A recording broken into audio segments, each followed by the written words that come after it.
friends.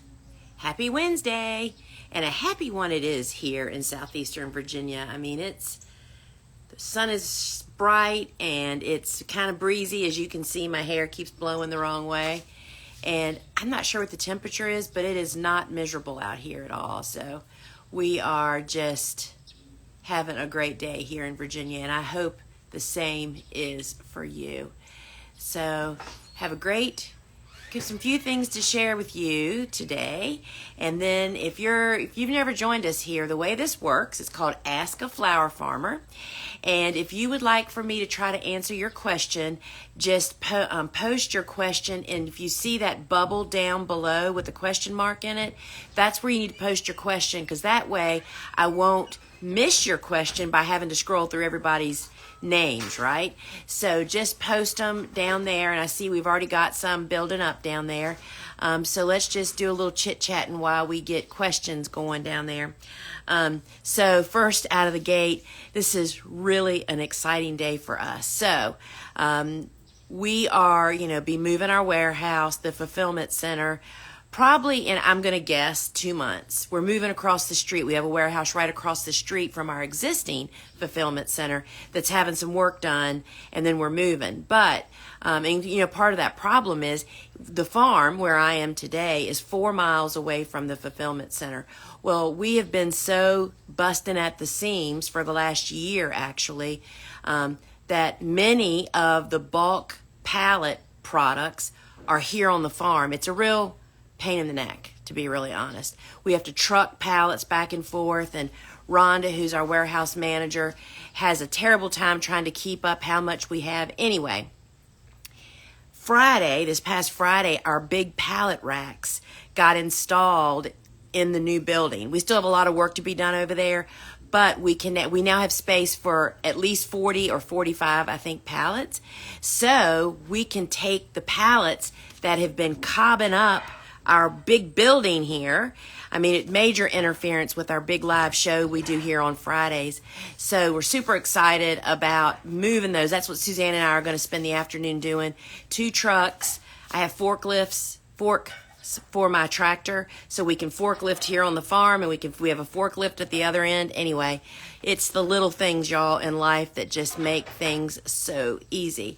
And secondly, I just want to invite you to join us Friday for the live show, because this week I am going kind of where I haven't been in a long time, and that is the basics of seed starting with soil blocking. And to really finish that off, and they're getting ready to start a saw. Let's see how bad it is. Go ahead. That's not too bad. So I'm going to be going through the steps that I follow with starting seeds, because y'all, it's like cool flower season. It's time to get going, getting your plan, starting to implement your plan. So join me Friday. In addition to that, some select soil blocking stuff will be 20% off, some kits and stuff. So don't miss that. And if you don't already have our phone app, that's where you can join us for the best experience and to have the most options. Is just go to your phone app store, search Gardener's Workshop. It's totally free. Download it and join us Friday. You can watch the replays in there, and there's a lot of fun stuff that I tell you more about during the show. But I just want to tell you, it's like, if you can't imagine what that's like, it's like QVC. I'm your host, and you can buy my stuff while I'm talking about it and showing you. And we show our harvest, so it'd be really fun. All right, so we have a lot of questions already, so I'm just going to dive into that. Hi, Lisa. Do you see any issue mixing Natural and Neptune's Harvest to put through drip lines at the same time? I wasn't sure if the product could be put out together. So that's a really great question. But I would say you don't need we've never used Natural outdoors. I mean, fungus gnats are typically an indoor issue. So first off, we don't mix. Natural is a larvicide, so it's alive. It's got living things in there. And Neptune's Harvest has got microbes in it too. So both of them are kind of living mixes, which is why you should use it right away when you mix it up. So mixing them together would not be a good thing. But unless you've had a definitive diagnosis that you have fungus gnat issues outdoors in your garden, that is not your problem, I would say. So that is what I think about that. Still even flowers. I started campanula, foxglove, sweet rocket, and dianthus in 3/4 inch blocks, and none of them have germinated. It's been since July 31st. Same recipe, same indoor conditions, new seed. So when you say same indoor conditions, I mean, I don't know about you, but it is way too hot in our conditions now to start cool flowers. You know, cool flowers, cool season hardy annuals, started indoors, prefer like a 65 to 70 degree max air temperature. When it's warmer than that, not only does it heat most seed starting heat mats up too much, particularly dianthus. Sweet rocket, which I think is Hesperus, I don't grow that as a cut, but I have in the past, and I'm thinking that I direct seeded that. Campanula and foxgloves are super slow. And again, I really think it's probably too warm for them unless you have 65 to 70 degree air temperatures.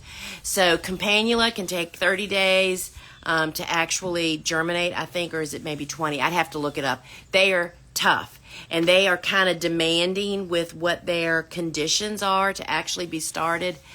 So you need to like investigate for each one of those ones you just told me, what their germinating conditions are, and make sure you're giving them that, because it is 100% different from warm season, and that may be part of the problem. Yeah. Are there other cool flowers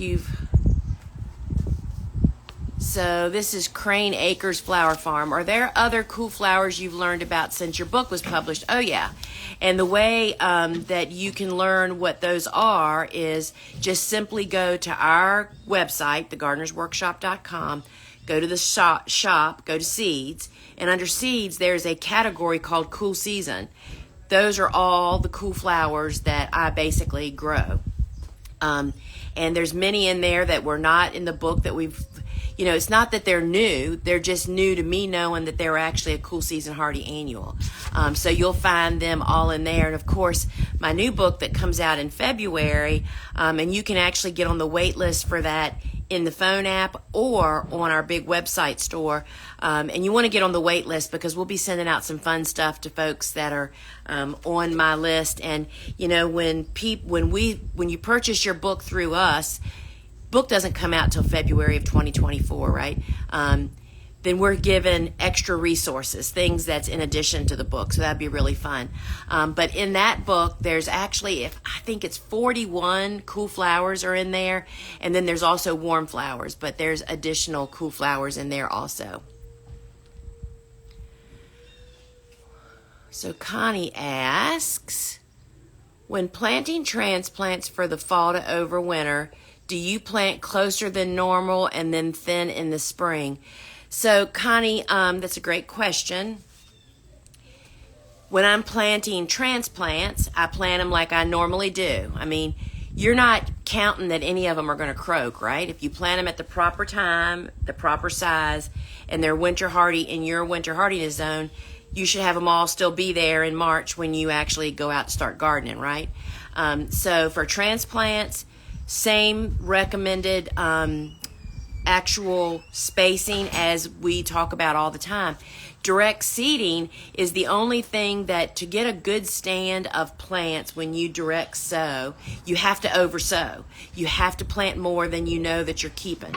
Most people resist that, but that's just part of it. You just have to get over it and do that, right? So we oversow, we overplant, direct seeding, then we don't thin those typically until like February or March, which is about 6 to 8 weeks before my last spring frost, meaning we're starting to get some warmish days. Once you start seeing your little seedlings that winter over that were direct sown, when they start to show growing a little bit, that's when you thin them. You want to thin them before they really start growing in the spring.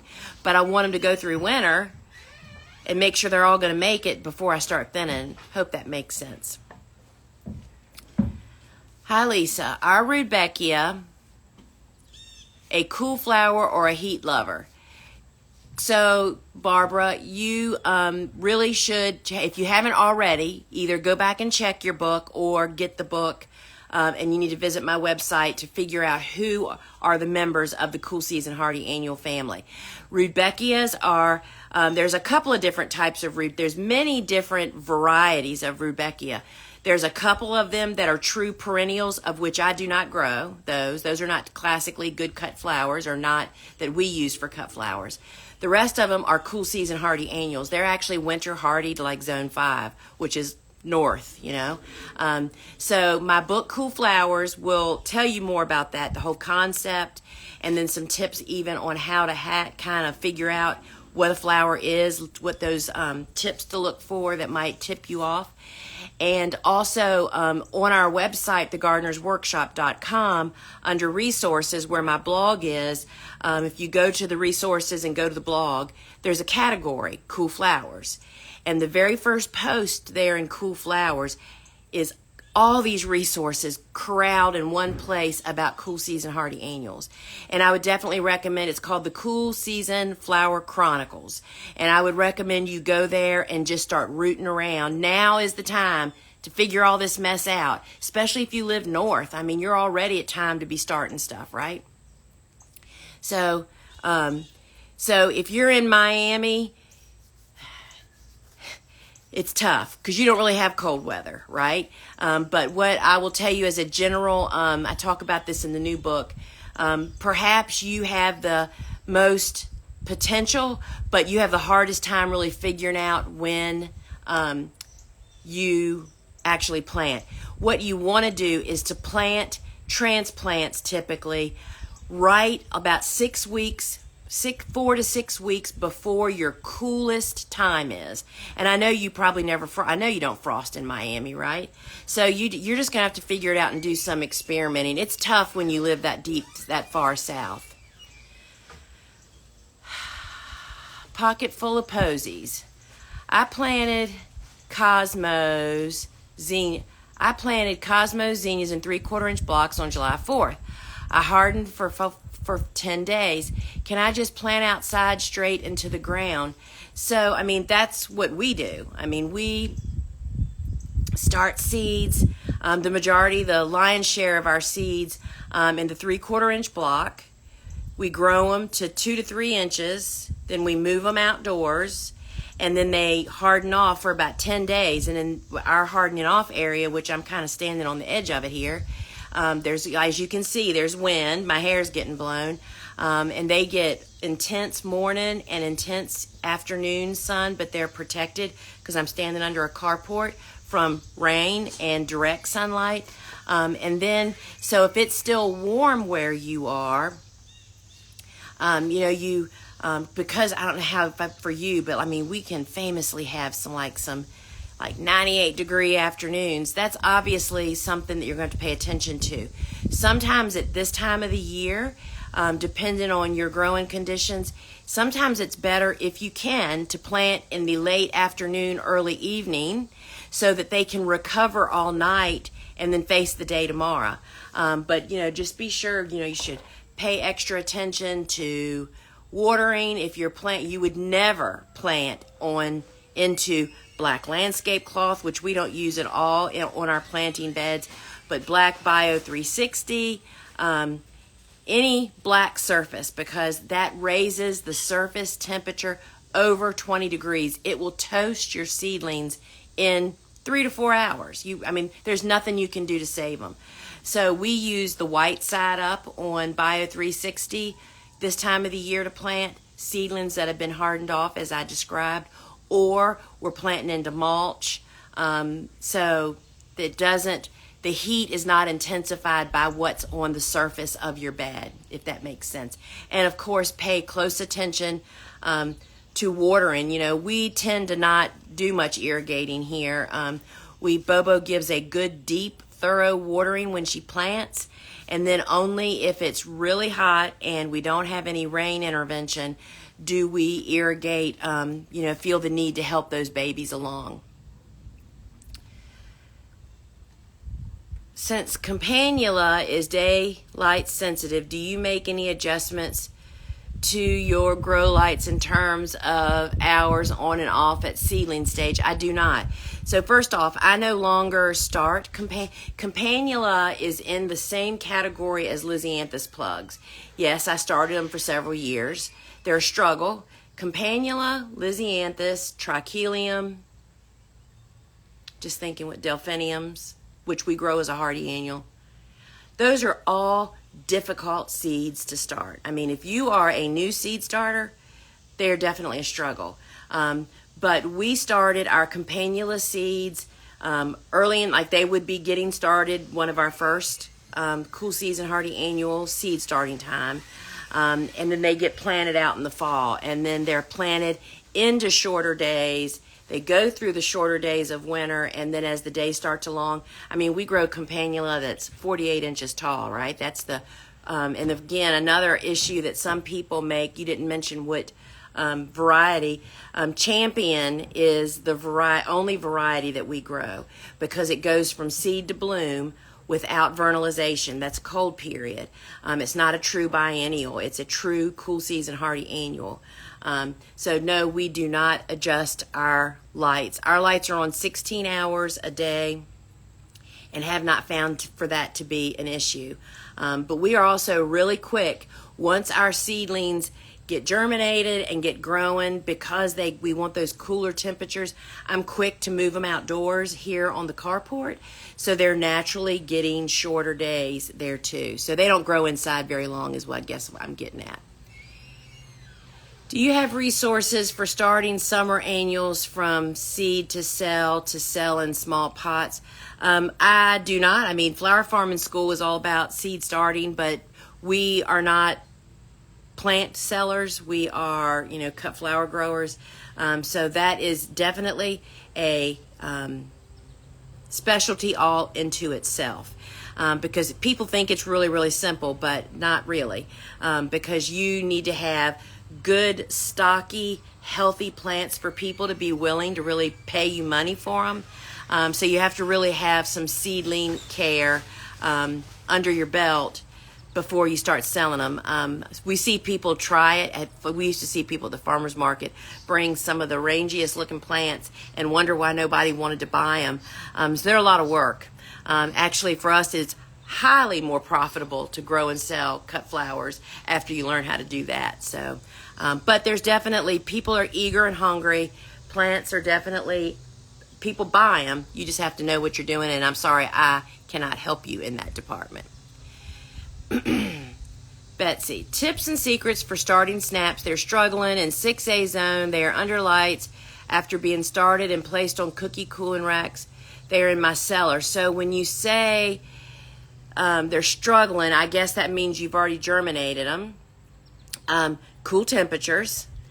And the number one problem that I find that from talking to people that are struggling, to students, in our closed group, is they're overwatering. You may not think you're overwatering, but that's the number one reason. If your plants, if your blocks, and this is true no matter what you're growing in, this is one of the reasons I love soil blocks so much, because it's easy for me to tweak my environment to make the blocks dry out overnight, which is the goal. I mean, if you think about how plants live, you want to water them so their roots can suck up all the water, right, and get whatever nutrients you may put in that or not.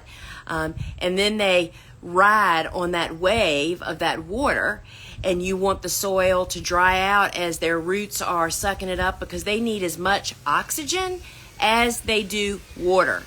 And when they stay borderline moist through that entire 24-hour cycle, they never really get a good dose of oxygen. Jenny Love and I actually talked about this on her. I did a seedling podcast with her over on the No-Till Flowers and podcast. And we talked about, it's like oxygen is as important as water is. And people think because there's no standing water that they're dry. They're not. You need to feel the block, and it needs to be dry. And if it's not dry the next morning, you water in the morning. If it's not dry by the next morning, then you need to tweak your conditions. I have never run a fan We do that through air temperature by either warming the room up a little bit so that the plants want to grow, so their roots can absorb more moisture, which in turn brings in more oxygen. It's kind of like a vicious cycle. But that's the number one reason that we see is that the plants really are not drying out, and then the roots just are not getting a source of oxygen. I grew lisianthus this year, and when I cut the first bloom, it seems as if that's it for the plant. I thought it was cut and come again. I didn't pinch, and now though, know that I should have, I think is what she was trying to say. So lisianthus takes, first off, I grew lisianthus for years before I figured it out. I mean, don't have expectations that you're going to grow a crop the first year and have great success all the way through. Just doesn't really happen for most people.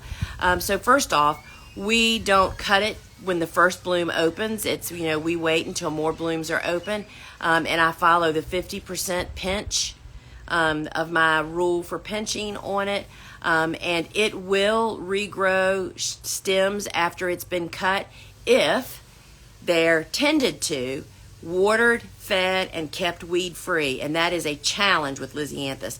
We don't rely on additional blooms after the initial flush in the middle of the summer because we find that what flushes we do get are not tall enough. But I'm, of course, growing out in the field here in the South. May be different for you, but you definitely have to follow a process to actually get lisianthus to do that for you. So if you just got them to grow and bloom and you had some to cut, that's awesome. That's really awesome. So we pinch 50% so we get multiple stems per plant, right? Fairy on the weekend. Why are my sunflowers that I harvested at the right stage and stored them tend to not open completely even after a week in an arrangement? So what stored them? What does that mean? That's the biggest problem that florists complain about. Sunflowers that they get flown in, that come in a box, right, is that they never continue opening. So it depends on, which variety. Some of the varieties can be a little testier than others. We don't store, per se, sunflowers. We actually try to move them within a day or so. I don't like putting sunflowers in the cooler for that very reason, so I don't know how long. And we use conditioning products. We put CVB in the harvest bucket, and then they would be used with either holding solution if they were going to a florist, or if you're doing an arrangement, they need flower food. Flower food keeps blooms opening, foliage pretty. So there's a lot of steps in the process that could be your problem, I guess is what I'm saying. I didn't hit the right button for that. Morning. Could you talk about prepping beds in the fall so that they're ready in the spring? What do you do to get them ready? Cover with Bio 360 or other mulch? So this is a great spot. So you can see that behind me, that silage tarp, which I'm not sure if it's on your left or right, there's a big silage tarp. That whole area from one silage tarp, then there's beds in the middle, and then there's a big silage tarp. That is the future of the cool flower garden for this fall. So those annuals that Bobo is cutting out there will be pulled out, and we'll prepare those beds. So we prepare you said ready in the spring. So perhaps one of the most confusing things for people is, spring is what's happening right at your last frost date. We're planting the second round of cool flowers in what we call very early spring. That is 6 to 8 weeks before your last spring frost. So when we prepare these beds out here for fall planting, we will prepare, I don't know how many yet, probably 2 or 3 of the beds that we make here will be saved for that very early spring planting. And we actually do use Bio 360. So we've been, dabbling here on the farm with no-till for several years now, just trying to figure it out. I've been a conventional farmer for all these 2.5 decades of farming. I mean, I only use organic products, meaning fertilizers, We don't use any pesticides, not even organic, but we've tilled, right? So that's what we've been doing for 25 years. So we've been dabbling with no-till in one area of the garden. And one of the things that has grown out of that is that the benefit of using the Bio 360, and if you don't know what that is the biodegradable film that we use. Looks like plastic, but it's totally biodegradable. It's a corn byproduct. And I've used it for about 10 or 11 years now, and I laid it by hand. The first 10 years I used it, probably the first 6 years I used it, and then we've been laying it by a tractor. We've been using it longer than 10 years then. I'm just thinking about the numbers. We've had a tractor since 14, what year is this? 2023. Gosh, I can't even think of the numbers, y'all. Anyway, I laid it by hand using a shovel and a walk-behind tiller for many years, and now we lay it with the tractor. But what I was getting at is we have found the biggest benefit of Bio 360 or any biodegradable film is with the cool season hardy annuals. And here's why. When you fall plant, when you plant those transplants, and we don't use film for direct seeded beds, that's a whole nother deal. When we make our beds and plant those fall planted cool season hardy annual transplants, they're not really going to do much top growth, hardly at all, we hope, before they go into winter and go dormant. It's all about the roots they're building, right? Well, because they're not building this great big canopy like other annuals, like you plant a zinnia or whatever, they're like growing up and covering the canopy of the bed and blocking weeds within a couple weeks. That does not happen with cool season hardy annuals, whether you're planting in the fall or very early spring. The film really blocks the sunlight all over the surface of the bed to keep those annual cool season weeds, which we have tons of them here. That's chickweed and henbit and a host of a whole nother bunch of them. And if you don't use the film, all of those seedlings, especially once the weather gets cool, they just take off like nobody's tomorrow. So we learned in our no-till beds to be able to prevent that from actually happening, we have to use pretty deep mulch. And when you use pretty deep organic mulch, whether that's compost or bark, shredded bark or whatever you're going to use, or even shredded leaves, you have to make it pretty thick to truly block the sunlight from getting to the bed surface, which is what fuels the fire for all the weed seeds. So, cool season hardy annuals so do great. Less work when we use film. Bobo and I have already talked about it. We had toyed that this garden area, we were just going to top the beds and plant, but we're not doing that now. We're making beds because we learned that last year. It's just a lot of additional hand weeding going on. So that's kind of what we're doing. So we will make 3 extra beds for the very early spring planting, and they just sit there empty all winter, waiting for that. For me, it's 6 to 8 weeks, right, before my last spring frost. My last spring frost is April 15th. So Valentine's Day is our target of when we're planting like lisianthus, strawflower, stock, and a ton of them, along with a few didiscus, few other things that we know that we just like to plant either again or for the first time in we plant more Sweet William. So all of those things will go into those empty beds in very early spring when, if we had not prepared the bed, it would be either too wet, too frozen, snow covered. We have literally swept, using a big push broom, swept snow off of Bio 360 beds. You know how in the afternoons so we'll get snow. This is classic Virginia. We'll get a snow and have 5 or 6 inches, and then all of a sudden the afternoon temperatures will start rising and it's bright sunshine. You can literally go out there with a broom when they kind of loosen up a little bit and just push the snow off. We often plant stock right through snow cover. And if you didn't have your beds ready, you'd miss that whole opportunity, right? So hope that answers your question, cultivating the heart. And we are now out of time, friends. So let's see what this cultivate early early spring, almost winter still. So yes, you're right on it. Very early. We just call that, I've tried to use that in my language. I'm not sure if that language is in Cool Flowers. I can't remember. But that's what I call it in the new book, and that's what I refer to it as, is very early spring. Those are the wrong keys, sister, for the truck. She's getting our trucks lined up to move stuff. So very early spring is my official term for that second time to plant cool season hardy annuals. So y'all don't forget to join me Friday inside the app for our shopping show. I'm going to be talking about seed starting, kind of like seed starting 101, kind of talking tips and demonstrating how to make soil blocks, and maybe even I think I'm sowing seeds.